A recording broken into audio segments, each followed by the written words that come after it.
लेकिन मुझे नहीं पता था कि यह दौरा मेरी जिंदगी का सबसे भयानक अनुभव बन जाएगा। हम नानी का अंतिम संस्कार करके उनके घर पर रुके, जो कि गांव के किनारे एक वीरान हिस्से में था।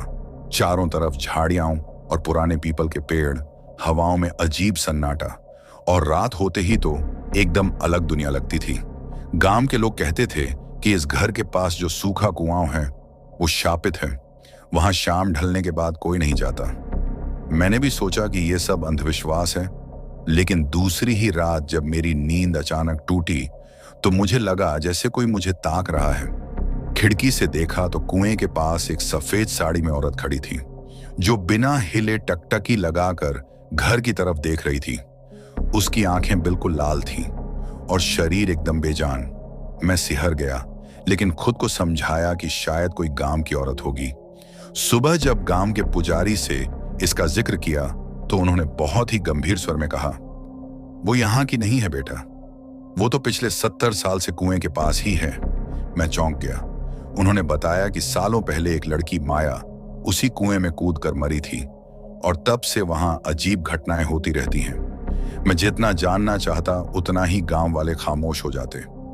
यहां तक कि मेरी चचेरी बहन रचना ने एक रात रोते हुए कहा, भैया वो हर रात मुझे अपने साथ बुलाती है, कहती है कुएं में आओ, तुम्हारी मां वहां है।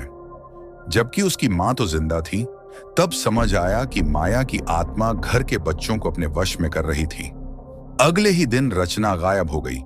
पूरे गांव में खोजबीन हुई, लेकिन वो कुएं के पास भी नहीं मिली। मगर उस रात मुझे कुएं से हंसी की आवाज सुनाई दी, एकदम मासूम लेकिन भीतर तक डराने वाली। मैं जैसे ही वहां पहुंचा तो देखा कुएं के अंदर से रचना की आवाज आ रही है, भैया यहां अंधेरा है लेकिन बहुत सुकून भी, आ जाओ ना। मैं कांप उठा। वहां कोई रस्सी नहीं थी, बस एक टूटी बाल्टी और झंग लगे हत्थे। तभी अचानक मेरे पैरों के पास से एक लहर सी उठी और मैं होश खो बैठा। जब आंख खुली तो मैं नानी के घर के अंदर था, लेकिन सब कुछ बदला हुआ था। दीवारों पर काले धब्बे, छत से उल्टे लटके खोपड़ी जैसे आकार, और दरवाजा बाहर से बंद। कोई आवाजें नहीं, सिर्फ सांस लेने की भारी आवाजें, जैसे कोई मेरे बहुत करीब है। तभी मैंने देखा माया मेरे सामने खड़ी थी। उसकी गर्दन टेढ़ी, बाल उलझे और पूरे शरीर पर कीचड़ और खून। उसने कहा, तुम्हारी नानी ने मुझे मारा था, अब मैं हर उस इंसान को अपने साथ ले जाऊंगी जो इस घर में रहेगा। मेरी धड़कनें तेज हो गईं और मैं भागने के लिए खिड़की तोड़ने लगा। तभी मेरी नजर एक पुराने संदूक पर पड़ी जो नानी का था। उसे खोलते ही अंदर ढेर सारी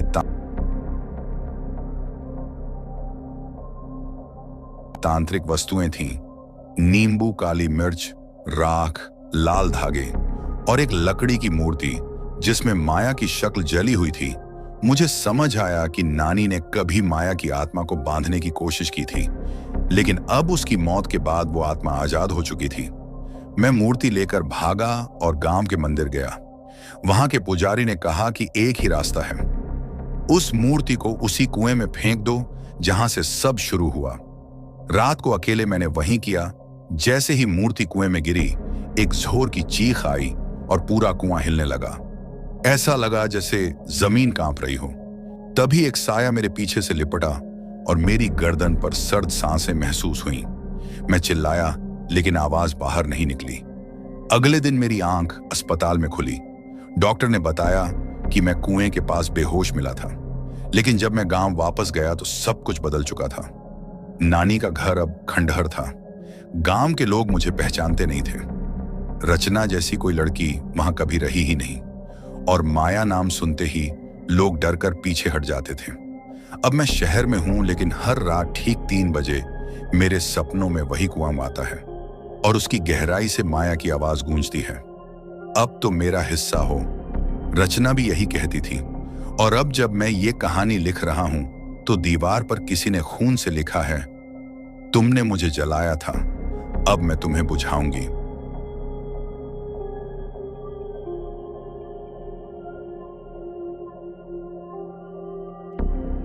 ये कहानी है मेरी कजिन दीप्ति की, और आज मैं वो सब कुछ बताने जा रहा हूं जो उसने अपनी जिंदगी की सबसे भयानक रात में महसूस किया। वो और उसके 3 दोस्त रचना, मोहित और जय ट्रैकिंग के लिए हिमाचल के एक रिमोट जंगल में कैंपिंग के लिए गए थे।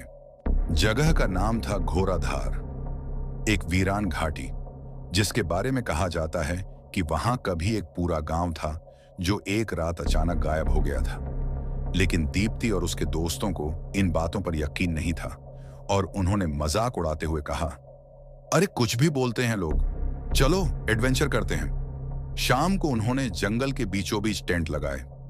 चांदनी रात थी, लेकिन वहां का सन्नाटा इतना गहरा था कि अपने ही कदमों की आहट डराने लगे। पहले कुछ घंटे मजे में कटे, बोनफायर, गिटार, गाने, खाना। लेकिन जैसे जैसे रात गहराई, सब कुछ बदलने लगा।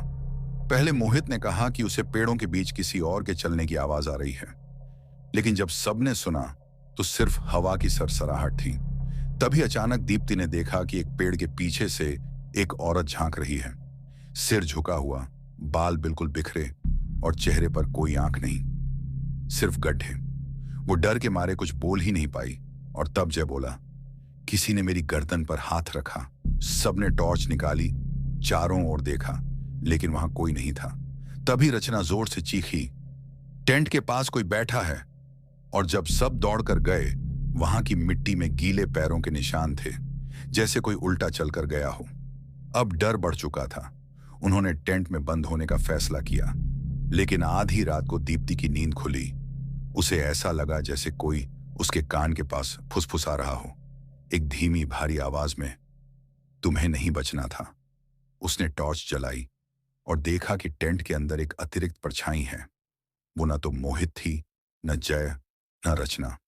वो कुछ और थी। उसका सिर उल्टा था और उसकी आंखों से काली धुंध निकल रही थी। दीप्ति की चीख से सब उठे, लेकिन जैसे ही उन्होंने मुड़कर देखा, वो आकृति गायब हो चुकी थी। उन्होंने तुरंत सुबह का इंतजार करने का फैसला किया, लेकिन टेंट के बाहर अब पेड़ों पर उलटी लटकी गुड़ियाएं झूल रही थीं, जिनके चेहरे इंसानों जैसे थे। और सबसे डरावनी बात, उन सभी के माथे पर दीप्ति और उसके दोस्तों के नाम खून से लिखे हुए थे। सुबह किसी तरह जान बचाकर वो लोग वापस गांव लौटे, लेकिन वहां किसी ने उनकी बातों पर यकीन नहीं किया। लेकिन दीप्ति की जिंदगी वहीं नहीं थमी। वापस आने के बाद उसके सपनों में हर रात वो औरत आती है, जो आंखों वाली नहीं बल्कि अंधेरे वाली है। जय ने तो महीनों बाद खुद को कमरे में बंद कर लिया। उसका कहना था कि वो अब भी मेरे टेंट के अंदर बैठी रहती है। और रचना, वो आज भी किसी से बात नहीं करती, बस एक ही बात दोहराती रहती है, हमें वहां नहीं जाना चाहिए था, वो अब हमारे साथ है। और दीप्ति ने आज तक उस टेंट को नहीं छुआ जो वो जंगल से लेकर आई थी। लेकिन अजीब बात यह है कि उस टेंट में हर रात सुबह तक किसी के चलने की आवाजें आती हैं, जब पूरा घर सो रहा होता है। अगर आप इस कहानी को अकेले सुन रहे हैं, तो एक बार अपने टेंट, दरवाजे या खिड़की की ओर जरूर देखिए। क्या वाकई आप अकेले हैं?